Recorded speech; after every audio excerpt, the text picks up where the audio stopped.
Yes. Is there anybody here who does not know who I am? I know okay, you do not know who I am. Okay, maybe 5 people. So my name is Strubinger. I'm an information security professional, as you probably have guessed. About 2 years ago, I started basically researching, what I'm going to talk about here. My background has basically been, you name it, I've probably done it. I've worked for the government, I've worked for the Fortune 500, I've worked for large and small consulting firms, healthcare, I mean, again, you name it, I've probably done it at some point in time. Currently, I'm the Director of Information Security, Deputy Director, so it's not very impressive, for a company that's both based here in Columbus and in Atlanta, so Global Payments or TSYS, depending on how you know us. And basically, what I'm going to talk about is nothing that we were actually doing, as a result of my job. It's again something that I took on as a pandemic project back in early 2021. I think everybody was either making bread or making beer or something. So I upped my alcohol game and went into a different direction. The latter part of 2020, 2021, I thought, I'm going to sit down and write a book. I don't know what I'm going to write about. A friend of mine was telling me about a class at Georgetown. So it was going to be about fiction. So if I'm landing in a fiction semester, I landed in a non-fiction semester. I had no idea what I was going to talk about. It's January 2021, happened to be working or doing some work, related to this, and I was like, I don't know, let's see. This is obviously non-fiction. This is happening right now. A coworker's husband came into a room. Everybody was meeting virtually, like many of us still are. And he basically said, hey, have you guys heard about this SolarWinds thing? I just heard about it on CNN. And so kind of the light went off, and I said, okay, Grandpa knows about SolarWinds now, so maybe other people would be interested in it. So I'm basically finishing up a book on this topic, and it's really kind of things that we've learned and basically things that could have been done to prevent the attack. And so I'm going to give you kind of a lighthearted summary, some of the things that I found interesting, some of the things that I thought were, will be beneficial coming out of the attack, some of the things I thought were pretty ugly, and some things that were just bad. So we got to set the stage a little bit here. Has everybody heard of SolarWinds? Has everybody heard of this company? So they basically are a software company based in Texas. They make network management software. So this software is typically fairly privileged. It can get into literally anything or almost anything in your environment, depending on how you have it configured. SolarWinds had a lot of great advice for customers. Don't run security software. Let this thing have full carte blanche access. So thank you to SolarWinds for sponsoring this talk. They're not paying me, but if it wasn't for them, I wouldn't be here. Also like to give a shout out to FireEye. FireEye basically destroyed Christmas in 2020. They announced this issue. They announced basically in early December of 2020, hey folks, we've had an incident and we've had a bunch of our red team tools get out. So red team tools, if you're not familiar, they are basically tools that red teamers or pen testers use to help them, in their job. They're basically like hackers that are paid to break into your environment. So FireEye basically announced, all right, hey, somebody's gotten in and they've taken, some of our tools. About a week later, they said, well, actually, it's connected to this company, SolarWinds. We'll give Mandiant a little shout out here as well. I mean, FireEye and Mandiant at the time were actually two sides of the same coin. FireEye started out as a software company that the federal government funded. Mandiant was started by a former Air Force OSI officer named Kevin Mandiant, who I guess now is a Google employee. So for whatever reason, FireEye and Mandiant have divorced now, and FireEye teamed up with McAfee. I'm not sure what's going on there exactly. And they decided that they're going to call themselves Trellis. I think the people that rebranded SunTrust to Trellis probably were, I don't know, consulted on this one. I'm not really sure why you blow your well-known brand name unless, whatever, something for the business school folks to figure out. Again, Mandiant has been picked up by Google, so we'll see where Google takes them. If it's like other products that Google or Symantec or some of these similar companies have picked up, Mandiant will probably, just a footnote in history before too much longer. We've also got the United States.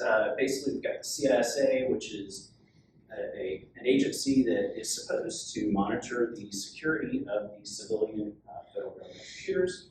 We've also got the British that were somewhat involved, mostly their intelligence services. And then we also like to thank the hundreds, if not thousands, of victims, including most of the Fortune 500. By some estimates, there were 80% of the Fortune 500 were customers of SolarWinds. Conveniently, SolarWinds had the customer list posted, or a good chunk of it posted. Numerous government agencies and many technology companies. Last but not least, we've also got to thank these guys. So does anybody know who or what this is? I mean, it looks like a double-headed eagle. Terry's laughing.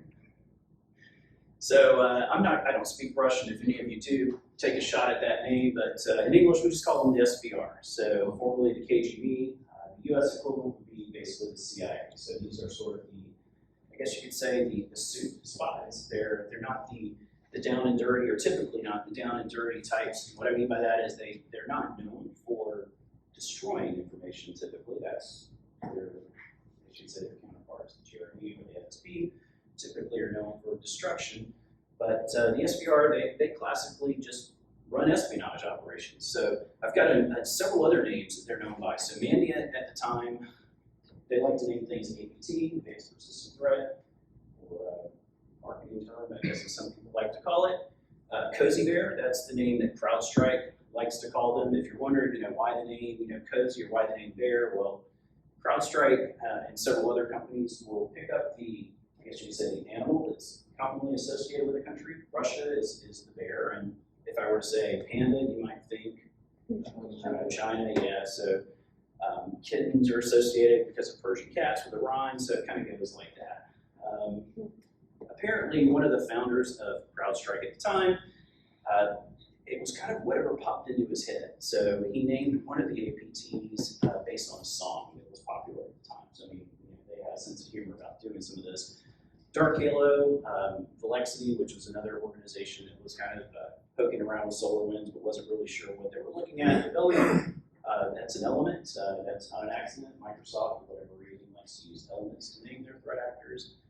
UNC 2452, that's actually what FireEye and Mandiant called this particular threat actor. They've never said it was APT-29. They've never said it was the Russians. So the Dukes and Stellar Park were just other names that were floating around or came into being around the time this attack was being published and talked about.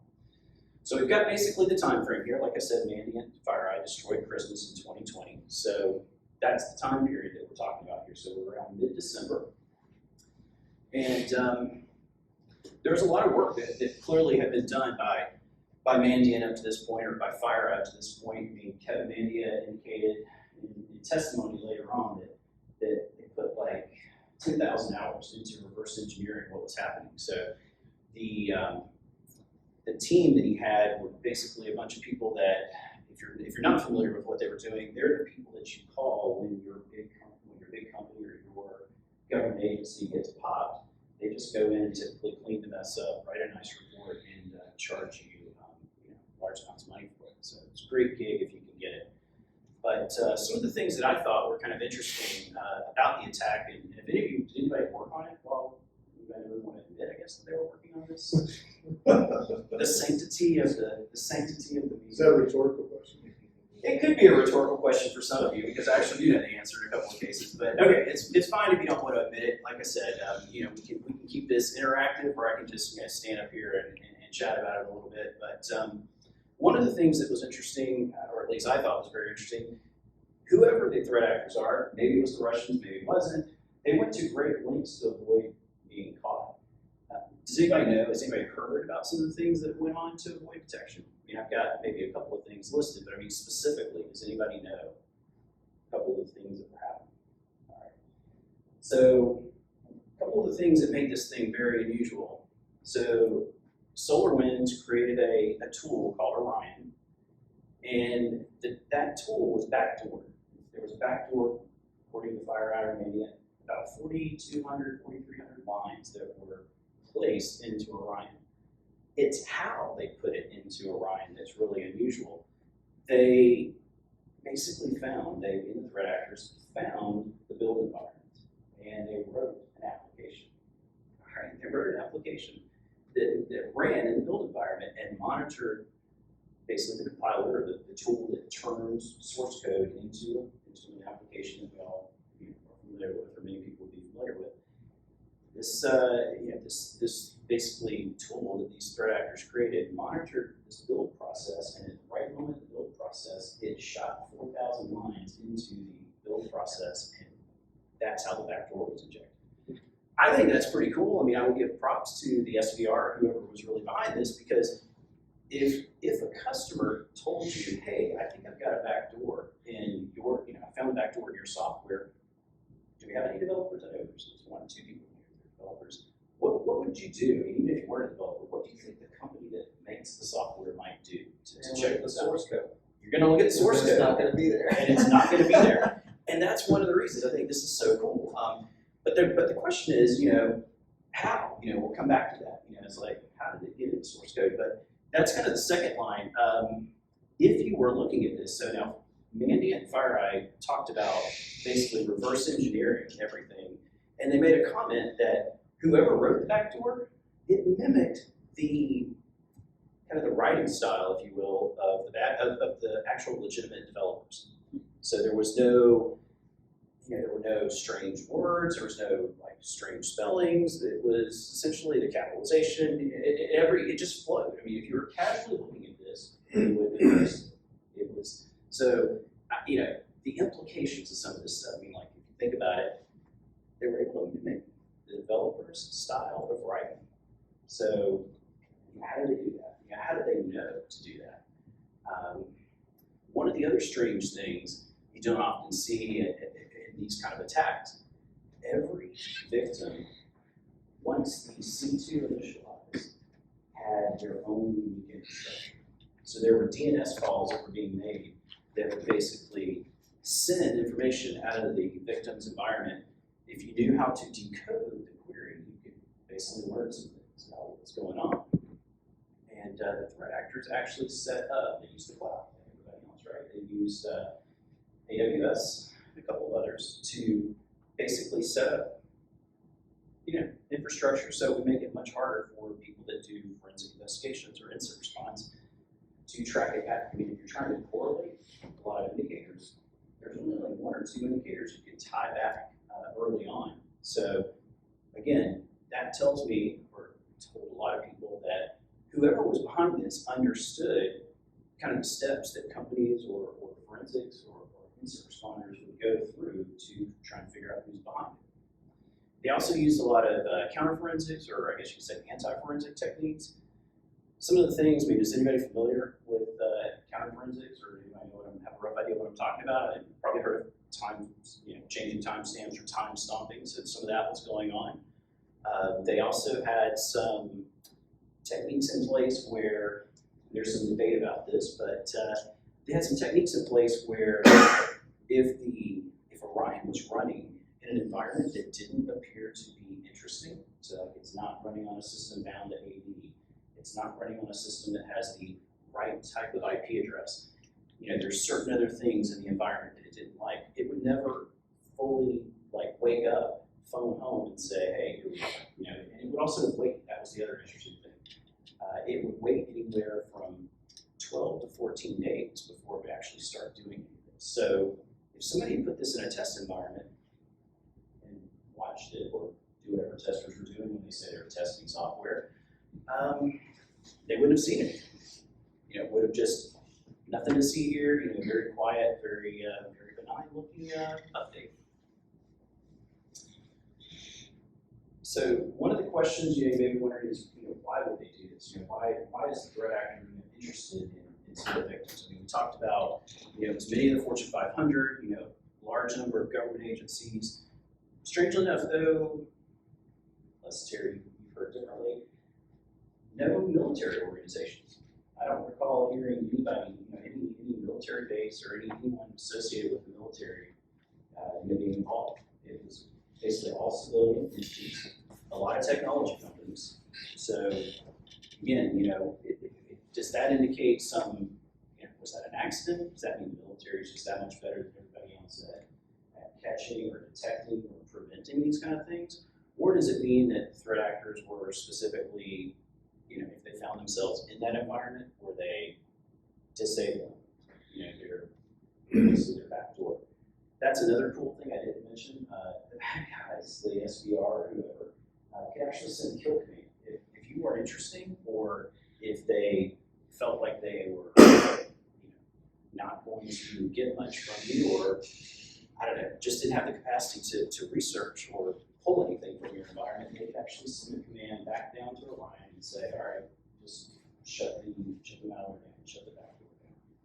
So that's kind of, I thought that was kind of cool. Longer term, we don't really have what they were doing. Short term, I think the goal is get access. I mean, that's usually the goal of any, I would say, any threat actor who is trying to establish a foothold. We'll talk a little bit more about why getting access and maintaining access was so interesting in this case.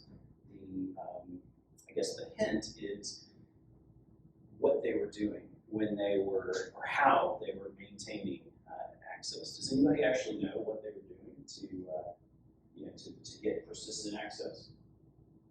Does anybody remember? Or did nobody ever actually hear about it? So the short answer, if nobody's actually heard about it, actually cut a skeleton key, or what amounts to a digital skeleton key. So many people in this room are probably running in an AD environment, and it's probably federated, right? You probably got some ADFS out there, maybe. Well, this attack had only been theoretical. I mean, FireEye actually had some tools that they had used to demonstrate this type of attack, a golden sample attack. So if you think about, if you're a Willy Wonka fan, the golden ticket, that's kind of the tie-in here. The golden ticket in that movie or the book basically would give you free reign, free access. Don't worry, comrades. It's not the problem. Thanks, I feel safer already. I've got the bulletproof glass right here, so if I can get behind it or something. But anyway, this golden sample, basically, once it was created, you could go anywhere, do anything, with anyone. Again, pretty awesome.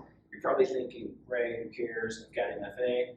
Well, typically the check for these tickets happens before MFA kicks in. So MFA is never going to come into play. So again, kind of neat. And my personal take is that was really the initial focus, the original goal was once they figured out that you're using AD, once they figured out you had ADFS, they wanted to create this ticket, this golden sample access, so that didn't matter what happened to Orion. At that point, you could, I don't know, decide you're not going to do business with SolarWinds for whatever reason. They still got literally the keys to the kingdom. They did do some interesting things where, in order to prevent any attention being drawn to Orion, they basically had this thing dropping files, and they were dropping files and then time stomping them so you wouldn't associate anything with recent activity. And they had it basically scheduled, they had another process that was scheduled to kick off, all of the files or all the applications that were actually dropping. So it wasn't necessarily Orion itself that was doing a lot of this stuff. So they were, again, going to great lengths to try and avoid, anybody from, getting their attention drawn to Orion. So the detection part, you can probably tell, it took almost 2 years. So what do I mean by that? Well, according to SolarWinds, according to their new CEO who arrived about 2 weeks after this thing was announced, probably just a coincidence, but they got in, whoever it was, looks like they got into the environment back in January of 2019, and we still don't know how. So if you're familiar with most breaches or how most incidents like this start, they start with an email. It's not too common. I mean, yeah, doors, digital doors, if you want to say, do get kicked in every now and then, but 90 or 95% of all attacks start with an email. So somebody may have gotten phished. You may be thinking, hey, I did hear something about a stupid password being used on a system that's connected to the internet. That's now been kind of, that wasn't it. So they tried to blame the intern approach, didn't work together. So a couple of the things that we did learn from this. Is there anybody in here that does GRC or likes GRC? No, everybody's either wants to be in operations or, okay, very good. Let's pick on the GRC. So if you're in GRC,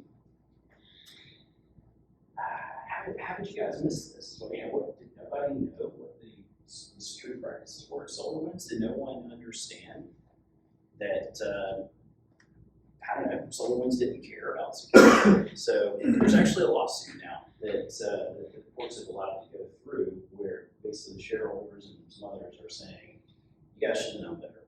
In this particular case, their CISO probably wishes he consulted an attorney before he started speaking. Some of his words are actually going to be turned against him. So that's always interesting. So again, lessons to be learned, didn't really cover it, but always talk to your lawyer before you're speaking to the press, because somebody is, nothing goes away anymore. Everything's permanent, and it may come back to get you. But one of the things, I guess, that we learned on two fronts, this detection capability. I mean, think about SolarWinds for a second. You had bad guys in your environment. They were able to explore your environment so thoroughly that they not only found your source code repo, but they also found your build environment. Holy hell. I mean, how did they do that? I mean, typically, if you get a foothold into the environment, if you don't already know where you need to go, if somebody's not left the network diagram lying around, and let's face it, network admins don't make network diagrams, right? So, I mean, if they do, I mean, they're probably old. Several software versions ago, it's on a dry erase board now, or it's in their head. So these guys were likely scanning the environment. They were likely doing something to probe the environment. So how did SolarWinds miss the fact that someone or several someones were in the environment? That's one of the things that's just incredible, to me. We learned that logging apparently is a challenge. A lot of the organizations, when they started looking at their logs, realized we don't have enough. They only kept like 90 days worth of logs. So when did this start? Remember, I was saying we found out about it in December, essentially. Well, it actually started probably in March or April. Kind of depended on when you got your update. But the bad guys, they get in there January 2019. By September, they'd already done a test run. So they found the build environment, they found the source code, they created a backdoor, and they basically did a benign change to see if it would survive compilation and survive distribution. Nobody caught it. Not SolarWinds. It's not clear if customers actually received that update. I think many believe some did, but bottom line, nobody actually caught it. So apparently that emboldened the threat actors to say, all right, we've got something viable here, let's do it. What's interesting about the March and April 2020 time frame? Anybody remember anything interesting going on around that time? COVID starting to shut things down. Yeah, people started to go home, and what did employers have to start to do? Back off on, in some cases, security controls. I mean, if people, if you were in an organization where people didn't really work remotely, or that wasn't part of the work culture, suddenly you're finding laptops, you're using your own machines or whatever. So businesses are doing whatever they can to enable people to work from home, which basically meant security, which isn't too uncommon, took a back seat. Is it a coincidence? I don't know. I mean, don't let a good crisis go to waste is what I'm saying. It's a couple of politicians have said that a few times. So, hey, capitalize on this, right? So, could be a coincidence, but not sure I want to believe in coincidences here. The other thing that we kind of learned from this is application control is either not very popular or not used effectively. What do I mean by application control? So I talked about in the SolarWinds environment, in the build environment specifically, the threat actor created an application that researchers would later call Sunspot, and Sunspot was just running. I mean, it was running in the build environment. No one knew. I'm not saying that they needed to necessarily stop it from running, just having the ability to detect that it was there, that would be useful. But hey, we've had the technology for well over a decade to control what applications run in an environment. So it's shame on SolarWinds. Now you're probably wondering, why am I not coming down on the victims? It's not because of a victim blaming thing or anything like that. It's because there's nothing the victims could have done. At that point, if you were following good practices, you're updating your software, you're going to get the backdoor. I will come back and get the victims here, I guess, in the next line. With servers being able to access just anything in the world they want to. So SolarWinds had some guidelines for how systems or how servers that ran online should be configured. They didn't want any software, like any kind of security software running. They basically wanted this thing to be, I won't say crippled, but they wanted it to be, I would say, a soft target. So if you were a bad guy in an environment, you more Orion for a second, this would be a great place, for you to set up shop if you could find it. If you could find that server in the probably thousands of systems that a typical organization has. But what's really crazy about this is apparently many government agencies, many businesses just allow servers to have unfettered internet access. Now, I work in a large organization. I heard before the meeting started, a couple of the other people here work for large organizations as well. And we're controlling our end users basically access to the internet. You don't have unfettered internet access, as a person. Most organizations, some organizations, probably yours too, controls access, the access that the servers have as well. So I'm not saying it's zero trust, but I am saying that egress filtering, which I would consider to be an element or an aspect of zero trust, would have been totally effective at stopping this. Now, that sounds like a bold statement, but I'm ready to back it up with the fact that when Orion initialized, like I said, if all of these criteria have been met, you're deployed in an interesting network segment, you're not I think it was a Microsoft, a Google, or a private IP address. There were some things it was doing to check all of that. There's not certain security software running on the system with it. This thing would wake up and it would call out to, and this was true for everybody, one very specific domain. That was the only, at least from a network indicator, that's the only one I can think of that was common to everybody. Had organizations, had government agencies basically been allow listing, controlling the sites that their servers could access, it would have completely stopped this thing. Now, would the bad guys have done something different? Yeah, probably. But if you can shift the burden back to them, you can make it more expensive for them to come after you, why not? So anyway, we've already picked on the GRC people, but I just think it's funny. Many organizations have like a vendor risk management type of program. They ask tons and tons of questions. I cannot imagine SolarWinds was not battered with third-party questionnaires. How did no one know? Or did they actually respond to these questionnaires in such a way that they didn't cause anybody to be concerned? Don't know.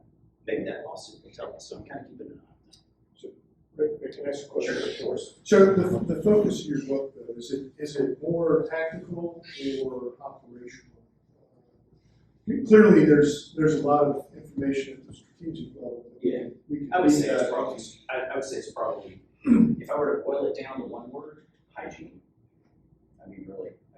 It basically takes this incident, it talks about why why a threat actor would do it. So it talks about kind of the economics of it, which take a little sidebar into, but it basically breaks the attack down, explains, why would you go after this one company? That seems crazy. Well, if you think about economies of scale, you hit this one company that, again, 80% of the Fortune 500, and by some accounts, 33,000 organizations were using Orion. By popping one company, you potentially gained access to 33,000 others. So that's just good business. Yeah, so do you continue down the rabbit hole then and take a look at who the real targeted victims were and what you think the threat actor was trying to get from them? Yeah, so I'll go ahead and answer that. So I do think, and I'm willing to entertain some other theories here, I do think the purpose was espionage. I don't think some politicians were saying, hey, this is an act of war, this is a cyber Pearl Harbor. Yeah, I completely disagree with that. Smarter security professionals than me don't even think this. Mainly because, you had a technique here, pretty good. Hey, it wasn't the first time we've seen this type of technique, right? Probably everybody's heard of sandworm, right? So sandworm was very popular in the news right now. The FSB, so we talked about the sort of the data destruction, I guess you could say intelligence service of the Russian Federation. They modified an application that's popular in that part of the world that was essentially like our QuickBooks, our version of QuickBooks. This thing went all over the world, cost about $10 billion in damage. Several one shipping company actually won a lawsuit recently against their insurer because their insurer was saying this is an act of war. And anyway, long story short, so judge of the court said, nah, it's not really an act of war. Here's why you acted in such a way. So I talk about basically kind of the implications, like what's going to happen, like also from the now 1-year-old executive order from May 12th of last year. So I basically kind of lay the foundation, build up to what was going on, what were organizations doing, why was this thing this, and then what might the future look like, and then kind of tie it at the end by saying, well, this is not hopeless. Yeah, I get the fact that it was likely a nation state that came after one company, or maybe hundreds or thousands of companies or thousands of organizations, but just the basic blocking and tackling would have tripped, or at least would have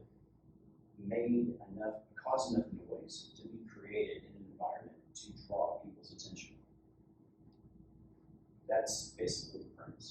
So it's like 10 or 12 chapters, I guess. So. And then, remembering what our experience was with this, is there any,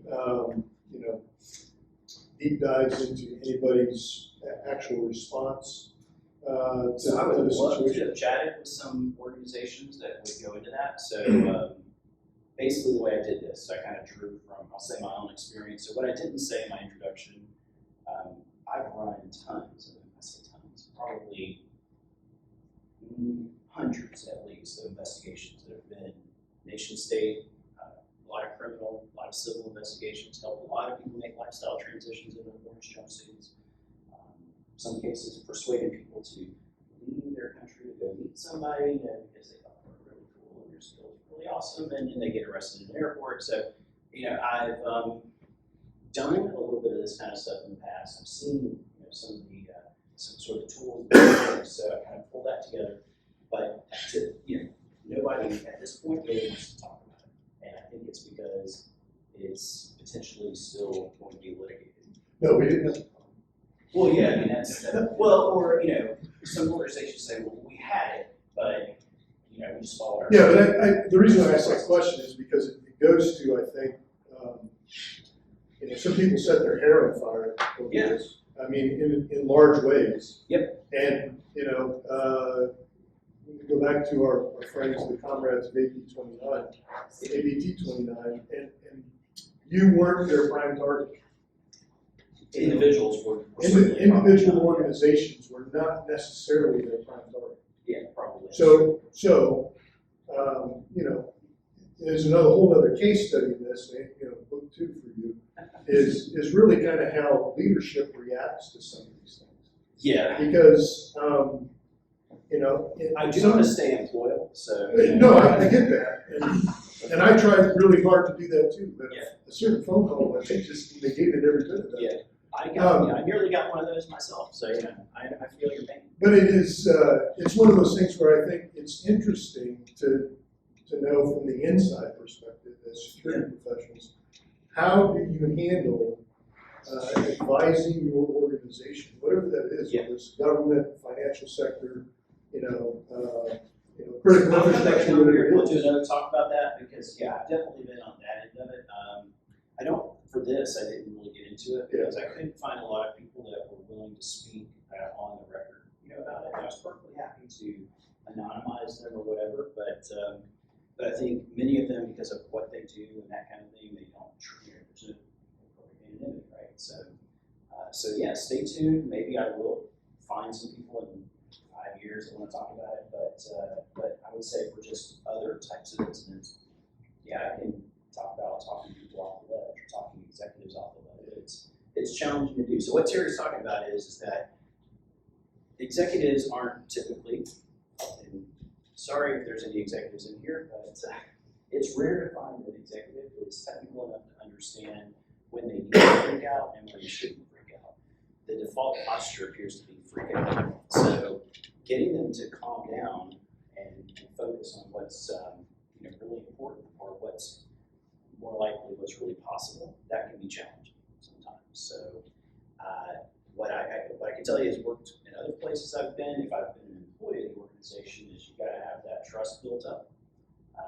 In other places, I would say when I was a consultant, I did a lot of this kind of stuff.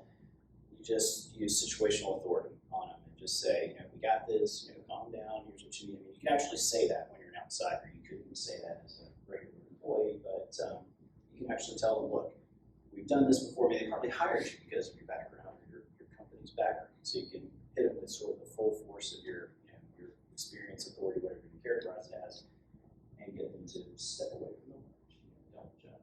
Don't talk to the press. I had a guy one time that wanted to just like spill everything to the press. I'm like, you don't even know what's going on yet. We don't even know what's going on yet. It's like, don't say anything unless you just want to get sued. So one last thing, I'll let it go, because I don't want to hijack you.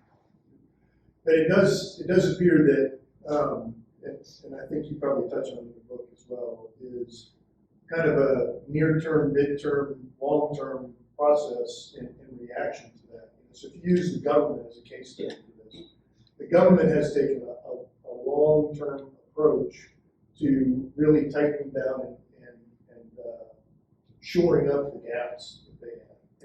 And I can actually talk about that. I actually, and that's why I separate the military from the civilian side. Because I would argue on the civilian side, they've actually done a terrible job. So if you're thinking about Einstein, I do talk about Einstein in the book. I spend the whole chapter talking about the government. This thing's about 20 years old. So Einstein, I think there is actually a comment I'll make later on in this thing about it. Einstein, short and sweet. Is everybody here familiar with NetFlow? If you're not, it's basically metadata about network traffic. So routers, switches tend to generate it, user endpoints can generate it under certain circumstances, but typically it's generated by a network device. Now, because we've all started working from home, that's changed a little bit, but classically, the network device generates it. It doesn't tell you like what the conversation was, it just tells you who was conversing, the ports, how much traffic, that kind of thing. You can integrate it and build pictures like, hey, somebody had a conversation and moved a terabyte of data. That should be very interesting, especially if you've got data sets that are about that size, or 4 or 5 data sets in aggregate that size. So you can tell a lot of things about NetFlow. Einstein was basically, from what I can tell from reading about it, sounds like what we would call Stealth Watch, which is a Cisco product today, along with signature detection. So it's kind of like low-end AV. It's in its 3rd iteration. And for $6 billion, I think they should just scrap it personally. You can buy a hell of a lot of third-party EDR for that kind of money. But again, and it wasn't being used by all of the civilian agencies. So again, I don't know. The military, I couldn't find any indication, or at least the government's not talking about it, that any significant military installation suffered from this. So let's see. So where were we here? So yeah, the detection. Tons of opportunities. I think we raised SolarWinds over the coals because they had many opportunities to detect this. As far as customers of SolarWinds, I think that where I would potentially say, hey, what was going on with your ability to monitor files dropping on your system? So what we would call file integrity monitoring, so things like Tripwire, things like Carbon Black in its various versions, or even your backup system can tell you something's changed or something's been added in the environment. So I don't know if we have a process problem or a technology problem or a combination of the two. So we've already kind of talked about the ability to detect unusual processes that are running in the environment. So again, some of that goes on both sides, because if you are breaking out of an environment or breaking out of your initial foothold, you'll either live off the land, which means you'll exploit whatever native tool is on the system to get you to your next step, or you'll pull something down. So there's indications that bad guys or the threat actors did a little bit of everything.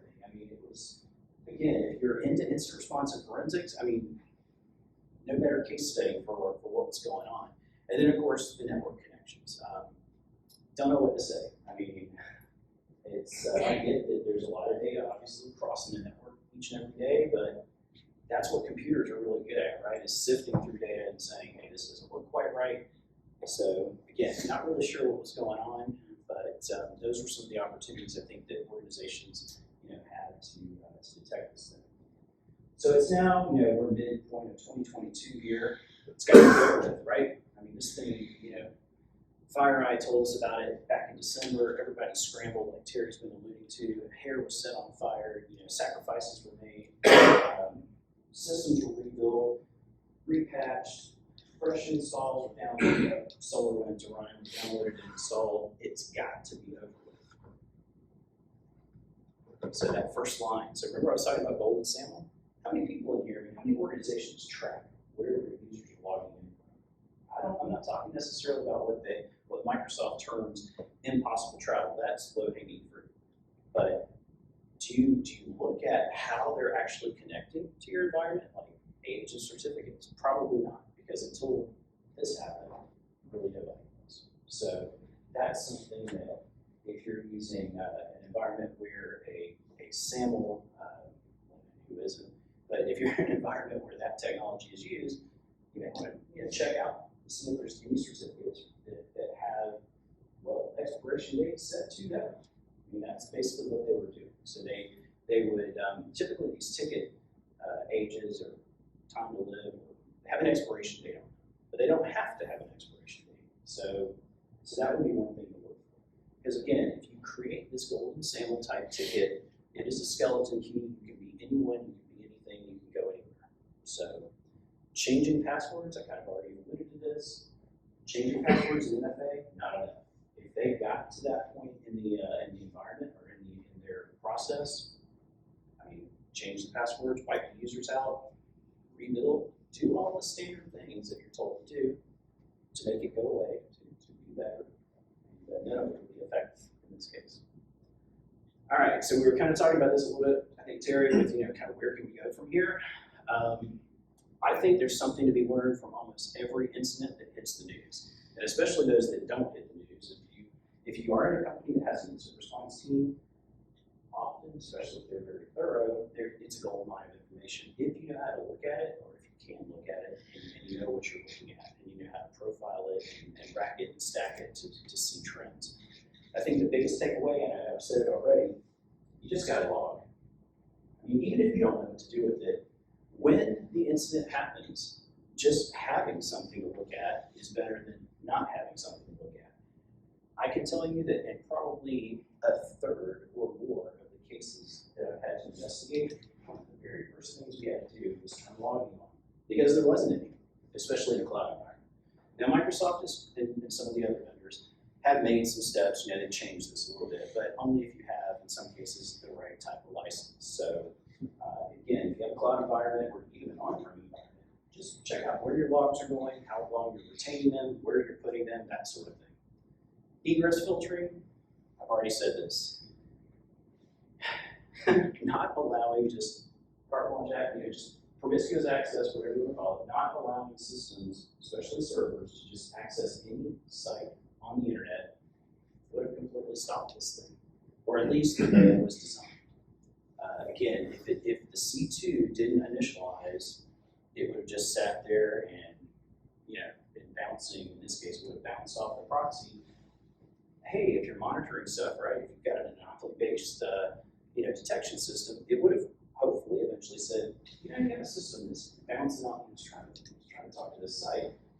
Probably somebody would have said, hey, it's our SolarWinds environment. Somebody may have, there are ways to figure out which process is opening a network connection. The vendor would have been called. Then what I think you said, or somebody would have said, they would have checked their source code, found nothing, and we were like, what's going on here? So in looking at this thing, at least what's been publicly shared, I'm sure there's a lot of good information that hasn't been shared. That's definitely got the SEC's attention. That's kind of why I was being a little waffly about, is it hundreds or is it thousands? We're not really sure. There's maybe about 100 that we know of, but the SEC seems to think there's a lot more, mainly because of the install base over Ryan. So the SEC is doing, however they're doing it, they're doing their own investigation, trying to determine, do we really know the true number of victims? So it was considered material. I mean, Mandy reported it, Fire reported it. Other organizations that are publicly traded, it would have been reportable under the SEC guidelines. So, but bottom line is the basics. Would likely have just kind of derailed this thing. Even if you weren't doing egress filtering, if you had enough logs, and the first thing you do is typically hit the logs and see, what was talking, what was going on.